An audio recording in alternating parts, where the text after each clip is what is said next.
Ahora sí, la fogata. ¿Quién la prendió? El abuelo. ¡Abuelo, sal! Ay, abuelo. Va a traer más ramas para encender la fogata. Se nos está calentando, qué rico, ¿no? A ver cómo se siente con la fogata. Ay, no. Y el olor al eucalipto. Ay, qué rica fogata. Nunca hice una fogata Yo la verdad tan, que me siento tan calentita, calientito, ¿no? ¿ah? Está bien calentito para esta noche fría. Ay, qué Pero- calentito. Qué increíble que mi papá cómo sabe prender una fogata. Estoy feliz. ¿Está?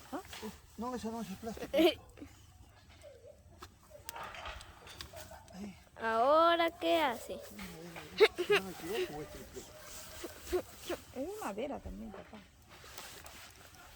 Está caliente. Qué lindo. Solamente en el bungalow de los Laureles se ve esto. Lucho. Ay, bueno, me veo un poco oscura. Mejor no me enfoco.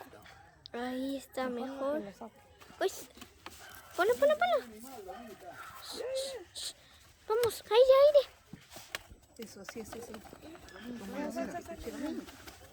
Ay, el humo. Ya está, ¿ves? No hay eucalipto, esas ramas no ramó. Bueno, Esas ramas de sauce. ya volvió. Adiós. Suscríbase y denle like.